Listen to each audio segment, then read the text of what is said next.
Hello my dear amazing learners, welcome back to Free Hit. So இன்னைக்கு நாம living வேர்ல்டோட continuation பார்க்க போறோம். So last class என்ன பார்த்தோம்? Taxonomy, systematics. டாக்ஸானமியில் கேரக்டரைசேஷன், ஐடென்டிஃபிகேஷன், கிளாசிஃபிகேஷன், நாமென்க்ளேச்சர், இந்த மாதிரி ப்ராசஸ் ஆஃப் கிளாசிஃபிகேஷன் டாக்ஸானமி அப்படின்னு சொல்றோம். சிஸ்டமேட்டிக்ஸ்ல எவல்யூஷனரி ரிலேஷன்ஷிப்பை பற்றி ஸ்டடி பண்ண போகிறோம். இங்கே கிரைட்டீரியா ஆஃப் கிளாசிஃபிகேஷனுங்கிறதே எவல்யூஷனரி ரிலேஷன்ஷிப் தான். என்னதான் ஆர்கானிசமோட மார்ஃபாலஜி, அனாட்டமி எல்லாமே அண்டர்ஸ்டாண்ட் பண்ணியிருந்தாலும் கூட கிளாஸிஃபை பண்ணுறதுக்கான முக்கியமான கேரக்டராக எவல்யூஷனரி ரிலேஷன்ஷிப்பை தான் நம்ம பிளேஸ் பண்ணுறோம். ஓகே, அதுக்கப்புறம் டாக்ஸானா என்ன? அது ஒவ்வொரு லெவல். ஸோ எந்த லெவலில் இருந்தாலும் எல்லாத்தையுமே என்னன்னு சொல்லுவோம்? டாக்ஸான் தான் சொல்லுவோம். பட் அதோடைய லெவல் ஆஃப் ஆர்கனைசேஷன் மாறும். லோவர் குரூப் ஆஃப் டாக்ஸா, அப்புறம் upper group and then upper group, இந்த மாதிரி வந்துட்டே இருக்கும். ஆனால் எல்லா லெவல்லையுமே அது என்னன்னு தான் சொல்ல போகிறோம்? டாக்ஸான் தான் சொல்ல போகிறோம். ஸோ இன்னைக்கு என்ன பார்க்க போகிறோம்? டாக்ஸானமிக் கேட்டகரிஸ் அப்படின்னா என்ன, என்னென்ன கேட்டகரிஸ் எல்லாம் காமனாக யூஸ் பண்ணுறாங்க அப்படின்றத நம்ம படிக்க போகிறோம். Okay, classification is not a single step process, but just a minute. Classification is not a single step process but involves hierarchy of steps in which each step represents a rank or category. So classification ங்கிறது ஒரு ஸ்டெப்ல முடிஞ்சது இல்லை. So last time நம்ம பார்த்ததே example தான். இப்போ 10 அப்படின்னா இதை 5, 3, 2 எழுதுறேன்னா இதோட முடிஞ்சிடாது. திரும்ப இதை என்னன்னு எழுதலாம்? 3, 2, 2, 1, 1, 1 இப்படி எழுதலாம். திரும்ப இதையுமே நம்ம போடலாம். ஸோ அப்போ கிளாசிஃபிகேஷனுங்கிறது ஒரு ஸ்டெப்ல எல்லாமே முடியறது கிடையாது. But hierarchy of steps. ஹைரரிக்கின்னா என்னது? அடுத்தடுத்து ஒன்று மேலேயும் போகலாம், அடுத்தடுத்து மேலே போகலாம், அடுத்தடுத்து கீழே வரலாம். ஸோ அந்த மாதிரி பிளேஸ் பண்ணுறது தான் ஹைரரிக்கின்னு சொல்லுவோம். அந்த மாதிரி ஸ்டெப்ஸாக கிளாஸிஃபை பண்ணுறோம். இதில் ஒவ்வொரு ஸ்டெப்பும் என்னன்னு சொல்கிறாங்க? Rank R category. லாஸ்ட் வீடியோவில் பார்க்கும்போது இந்த ஒவ்வொன்றையும் டாக்ஸான்னு சொன்னோம். இப்போ ரேங்க் ஆர் கேட்டகரின்னு சொல்கிறோம். ரெண்டுமே சேமா டிஃப்ரெண்டான்னு பார்த்தீங்கன்னா, டாக்ஸாங்கிறது சயின்டிஃபிக்கா நம்ம கொடுக்கக்கூடிய டெர்மினாலஜி. டாக்ஸாவை ரேங்க்னு சொல்லலாம், இல்லை கேட்டகரின்னு சொல்லலாம். ஸோ ப்ரிசைஸா சொல்லணும் அப்படின்னு நினைச்சீங்கன்னா டாக்ஸான் அப்படின்னு சொல்லணும். TAXON. ஸோ ON தான் singular.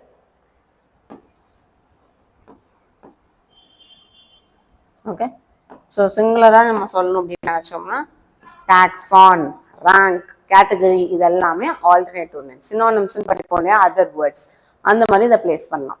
Since the category is a part of overall taxonomic arrangement, it is called taxonomic category. அதாவது ஓவரால் டாக்ஸானமிக் அரேஞ்ச்மெண்ட் தான் இதுதான். இந்த ஃபுல் கிளாசிஃபிகேஷன் இருக்கு இல்லையா, இதை என்னன்னு சொல்றாங்க? டாக்ஸானமிக் கேட்டகரி, டாக்ஸானமிக் அரேஞ்ச்மெண்ட் அப்படின்னு சொல்றதுனால இந்த ஒவ்வொன்றுக்கும் என்ன பேரா? Taxonomic category. ஸோ டாக்ஸான்னு சொல்லலாம், ரேங்க்னு சொல்லலாம், கேட்டகரின்னு சொல்லலாம், டாக்ஸானமிக் கேட்டகரின்னு சொல்லலாம். இப்போ கேட்டகரிங்கிறது ஒரு ஜென்ரல் டேர்ம். நம்ம காமனாக லைஃப்லையுமே கேட்டகரின்னு யூஸ் பண்ணுவோம். எந்த கேட்டகரி, எந்த கேட்டகரி கீழே இந்த ப்ராடக்ட் வரும், இல்லை எந்த கேட்டகரி கீழே இந்த காலேஜ் வரும், இந்த மாதிரி நம்ம கேட்டகரின்னு காமனாக யூஸ் பண்ணுறோம். பட் சயின்டிஃபிக் வேர்ல்டில் வந்து யூனிக்காக கொடுக்கணுன்றதுக்காக டாக்ஸானமிக் கேட்டகரி அப்படின்னு சொல்கிறாங்க, கேட்டகரினுமே சொல்கிறாங்க. And all categories together constitute the taxonomic hierarchy. So கொஞ்சம் attention கொடுங்க. ஓகே, சிம்பிளா எக்ஸ்பிளைன் பண்றேன். ஒவ்வொரு இப்போ நான் வரைஞ்சிருக்க ஒவ்வொரு பாக்ஸுமே taxon, rank, category or taxonomic category அப்படின்னு சொல்லலாம். இது எல்லாத்தையுமே சேர்த்து மொத்தமா சொல்லும்போது டாக்ஸானமிக் அரேஞ்ச்மெண்ட் அப்படின்னு சொல்லலாம். அப்படி இல்லைன்னா டாக்ஸானமிக் ஹைரர்கி. ஏன் ஹைரர்கி அப்படிங்கிற வேர்ட் யூஸ் பண்றோம்னா, இது லோவர் லெவல் ஆஃப் கிளாசிஃபிகேஷன், இது மிடில் லெவல், இது அப்பர் லெவல் ஆஃப் கிளாசிஃபிகேஷன். இந்த மாதிரி ஒவ்வொரு லெவல் இருக்கனால அதை என்னன்னு சொல்றோம்? டாக்ஸானமிக் ஹைரர்கி அப்படின்னு சொல்றோம். Each category referred to as a unit of classification in fact represents a rank and is commonly termed as taxon. இங்க போட்டிருக்கோம் இல்லையா, டாக்ஸான்னு சொல்லலாம், ரேங்க்னு சொல்லலாம், கேட்டகரின்னு சொல்லலாம். அப்போ இங்க இருக்க ஒவ்வொரு இண்டிவிஜுவல் பாக்ஸுக்கு பேரு டாக்ஸான், ரேங்க் ஆர் கேட்டகரி. மொத்தமா சொல்லும் போது டாக்ஸானமிக் ஹைரர்கி. ஏன் ஹைரர்கி?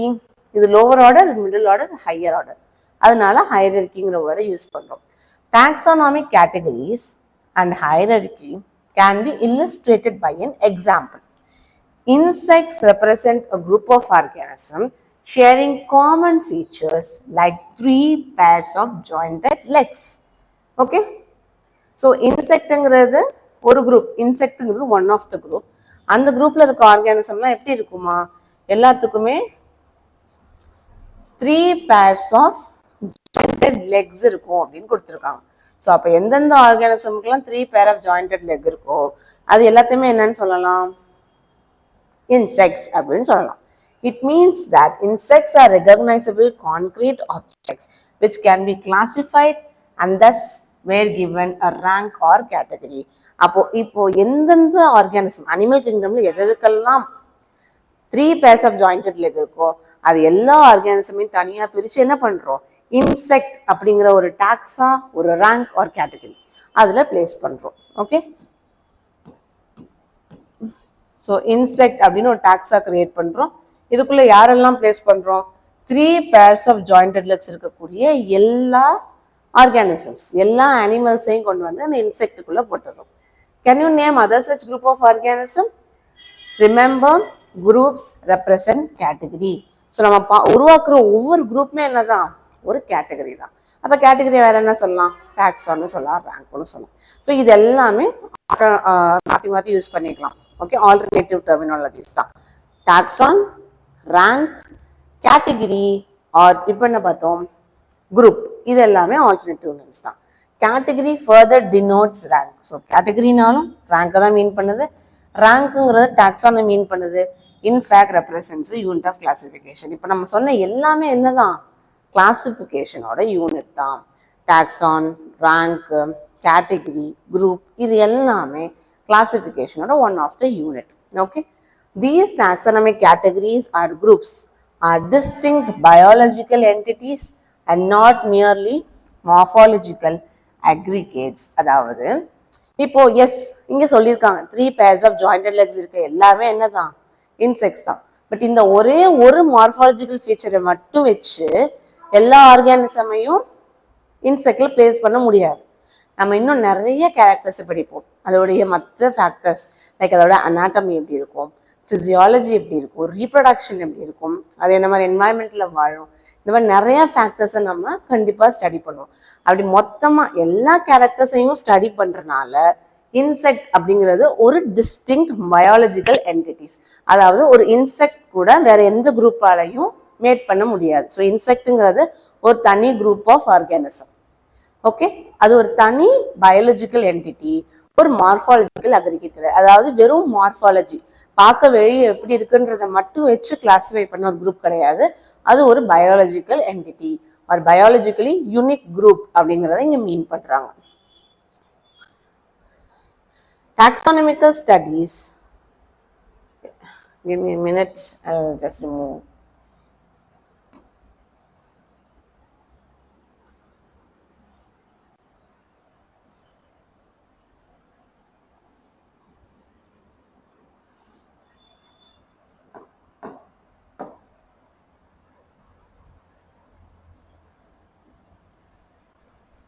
Okay, taxonomical categories.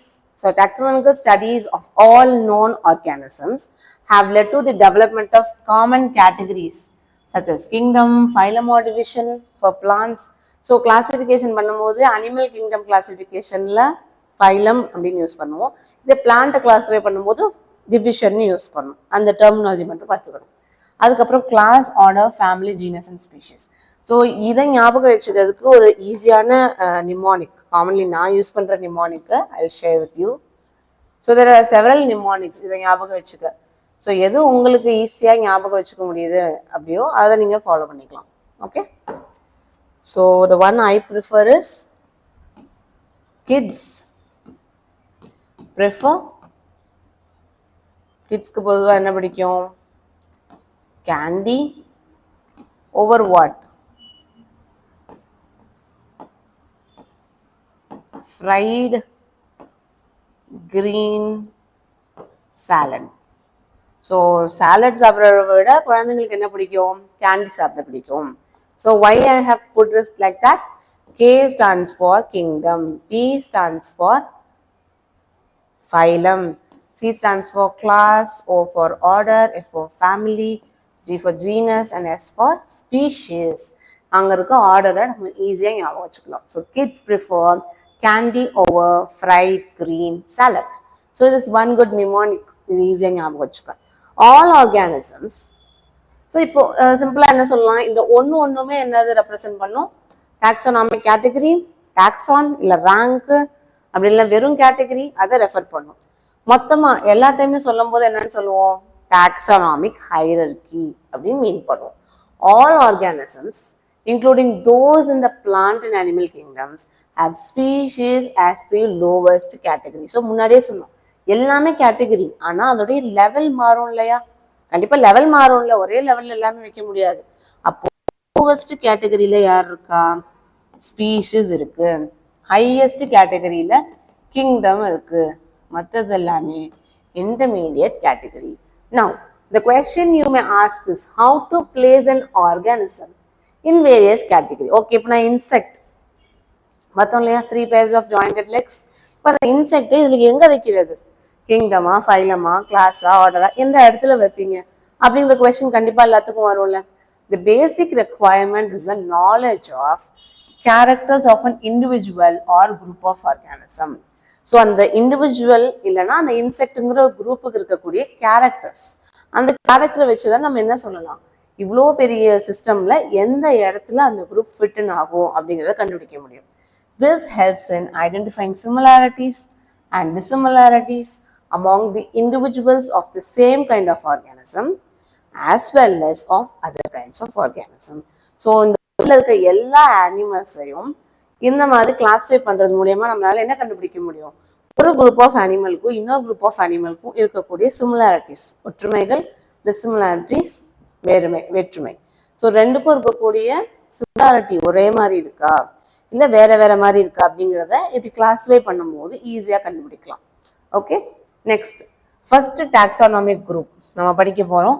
அதுதான் இருக்கிறதுல லோவஸ்ட் டாக்ஸானாமிக் குரூப். ஸோ இன்னொரு தடவை நிமோனிக் சொல்லலாம். Kids prefer candy over fried green spinach or fried green salad. So kidsna kingdom, phylum, class, order, family, genus and species. In the order lowest unit of classification yaru, species. Highest unit of classification, kingdom. Okay. Taxonomic studies consider a group of individual organisms with fundamental similarities. So இப்போ நம்ம படிக்க போற 5ல எதை வச்சு ஸ்பீஷிஸா போட்டிருக்காங்க, எதை வச்சு கிங்டமா போட்டிருக்காங்க, அந்த மாதிரி அதுக்கு ஒரு டெர்மினாலஜி இருக்கும். அது ரொம்ப ரொம்ப இம்பார்ட்டன்ட். அதை நீங்க கரெக்டாக ஞாபகம் வச்சுக்கணும். இந்த ஸ்பீஷிஸ்ன்னு சொன்னாலே என்னது, ஃபண்டமெண்டல் சிமிலாரிட்டிஸ். ஃபண்டமெண்டல் அடிப்படையா, ஸோ பேசிக்கா சில சிமிலாரிட்டிஸ் இருந்தால் மட்டும்தான் ஒரே ஸ்பீஷிஸ்ல இருக்க முடியும். அந்த மாதிரி ஃபண்டமெண்டல் சிமிலாரிட்டிஸை வச்சு கிளாஸிஃபை பண்றது என்னன்னு சொல்றோம், ஸ்பீஷிஸ் அப்படின்னு சொல்றோம். One should be able to டிஸ்டிங்விஷ்னா என்னது, டிஃப்ரென்ஷியேட். ஓகே, ஒருத்தரால் என்ன பண்ண முடியணும், பிரித்து பார்க்க முடியணும். So differentiate one species from the other closely related species based on distinct morphological differences. இப்போ நான் ஒரு 2 குரூப் கிரியேட் பண்ணுறேன், 2 ஸ்பீஷிஸ் கண்டுபிடிக்கிறேன்னா ஒரு ஸ்பீஷிஸை இன்னொரு ஸ்பீஷிஸ்லேருந்து தெளிவாக பிரிச்செடுக்கிற மாதிரி ஒரு கேரக்டராச்சும் இருக்கணும். அப்படி இருந்தால் மட்டும்தான் 2 தனித்தனி ஸ்பீஷிஸாக போட முடியும், இல்லைன்னா போட முடியாது. ஸோ அதை இவங்க என்ன சொல்ல வராங்க, one should be able to distinguish, அதாவது பிரித்து பார்க்க முடியணும் எதையும் ஒரு ஸ்பீஷிஸையும் அதோட க்ளோஸ்லி ரிலேட்டட் ஸ்பீஷிஸையும் பிரித்து பார்க்க முடியணும். அதுக்கு யார் ஹெல்ப் பண்ணுவா, டிஸ்டிங் மார்ஃபாலஜிக்கல் டிஃபரன்ஸ். மார்ஃபாலஜிக்கல்னா வெளி தோற்றம். ஸோ வெளியே இருக்கக்கூடிய அந்த தோற்றத்தை வச்சு ஈஸியாக ஒரு ஸ்பீஷிஸையும் இன்னொரு ஸ்பீஷிஸையும் பிரிக்க முடியணும். Let us consider Mangifera indica, Solanum tuberosum and Panthera leo. So இப்போ என்ன பண்ணுறோம், Mangifera indica எடுத்துக்கிறோம், Solanum tuberosum, Mangifera indica இப்போ தான் பார்த்தோம், மேங்கோ ஃபுல்லாக லெக்சரில் பார்த்தோம் இல்லையா, மேங்கோ. Solanum tuberosumங்கிறது பொட்டேட்டோ, Panthera leo அப்படிங்கிறது லைனை இண்டிகேட் பண்ணும். All the 3 names. ஓகே, இப்போ இதோட பின்னாடி இருக்கு இல்லையா, இண்டிகா, டியூபரோசம், லியோ. இது எல்லாமே என்ன நேம், ஜெனரிக் நேமா ஸ்பெசிபிக் எபித்தட்டா? ஜெனரிக் நேம்ல வருமா, ஸ்பெசிபிக் எபித்தட்ல வருமா? செகண்ட் டெர்மினாலஜி எப்பவுமே எதை மீன் பண்ணும், ஸ்பெசிபிக் எபித்தட். ஸ்பெசிபிக் எபித்தட்னா சிம்பிளி அது என்னது, ஸ்பீஷிஸ். ஸோ ஸ்பீஷிஸ் தான் அது மீன் பண்ணும். All the 3 names, indica, tuberosum and leo, represents the specific epithets, while the first word எதை refer பண்ணும், come on, first word எதை refer பண்ணும், generic name.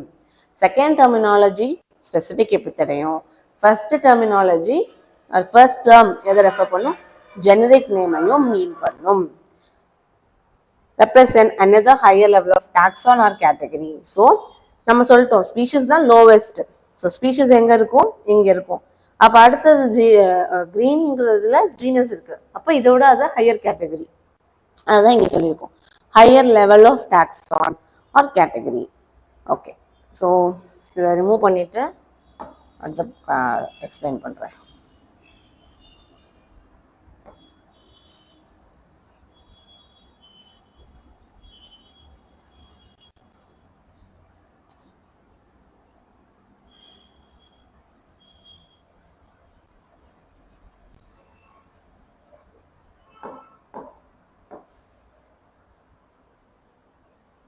Okay, shall we come again? Yeah.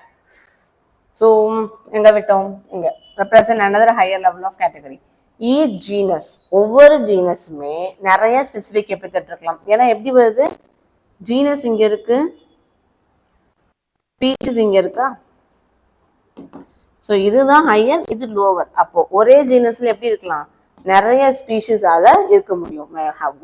ஒன்னும் இருக்கலாம், or more than one specific epithet representing different organism. ஆனா எப்படி இருக்கணும், எல்லாத்துக்குமே மார்ஃபாலஜிக்கல் சிமிலாரிட்டி இருக்கணும். ஸோ ஸ்பீஷிஸ்ன்னு சொன்னாலே என்ன ஞாபகம் வரணும்னு சொன்னேன், very very important, distinct morphological differences இருக்கணும். இங்க மார்ஃபாலஜிக்கல் சிமிலாரிட்டி இருக்குன்னு சொல்றாங்க. ஸோ ரெண்டுக்கும் என்ன டிஃபரன்ஸ்? So first சொன்னது one should be able to distinguish one species from the other. So இப்போ இந்த species, let me say like this. இது A, இது B, C, D. So A speciesக்கும் okay, A speciesக்கும் B speciesக்கும் எப்படி இருக்கணும், ரெண்டுக்குமே ஒரு பேசிக் டிஃபரன்ஸ் இருக்கணும். அதாவது ஏக்கும் பிக்கும் ஏதாவது ஒரு வித்தியாசம் இருந்தால் தான் ரெண்டையும் தனித்தனி ஸ்பீஷஸாக வைக்க முடியும். அதே நேரத்தில் ஏக்கும் பிக்கும் கொஞ்சமாச்சும் சிமிலாரிட்டி இருந்தால் மட்டும்தான் அதை ஒரே ஜீனஸ் கீழே வைக்க முடியும். Okay, your understanding my point. ரெண்டு டெர்மினாலஜியுமே கொடுத்துருக்காங்க, மார்ஃபாலஜிக்கல் சிமிலாரிட்டி இருக்கு, மார்ஃபாலஜிக்கல் டிஃபரன்சஸும் இருக்கு.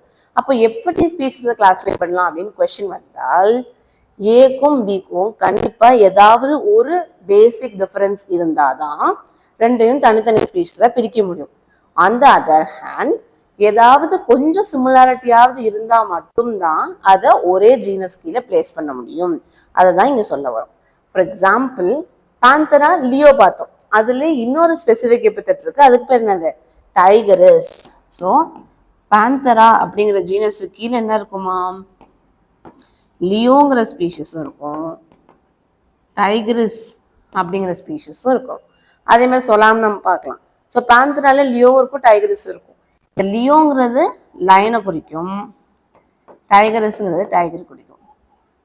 லைனுக்கும் டைகருக்கும் கண்டிப்பா என்ன பண்ணும், ரெண்டுக்குமே ஒரு சிமிலாரிட்டி இருக்கும். சிமிலாரிட்டி இருக்கிறனால தான் அதை பாந்தரா கீழே வச்சாங்க. ரெண்டுமே கார்னிவோரஸ் அனிமல், அது ஒரு சிமிலாரிட்டி. இது மாதிரி நிறைய சிமிலாரிட்டிஸ் இருக்கும். ரெண்டுக்குமே சிமிலாரிட்டி இருக்க வந்து அது பாந்தரா ஜீனஸ் கீழே வருது. அதே டைம்ல லைனோட பாடி ஸ்ட்ரக்சர் வேற மாதிரி இருக்கும். ஐ மீன் அதோட பாடி ஃபுல்லா ஒரு கோல்டன் எல்லோ ஃபர் மாதிரி இருக்கும். டைகர் சொல்லும் போது ஆரஞ்சு, அதுல வந்து பிளாக் ஸ்ட்ரைப்ஸ் அந்த மாதிரி சொல்லுவோம். ஸோ ரெண்டுக்கும் ஒரு சில டிஃப்ரென்ஸும் இருக்கும். டிஃப்ரென்ஸ் இருந்தாதான் தனித்தனி ஸ்பீஷஸா போட முடியும். சிமிலாரிட்டி இருந்தாதான் ஒரே ஜீனஸ் கீழே வர முடியும். Okay, I repeat once again, get it clear.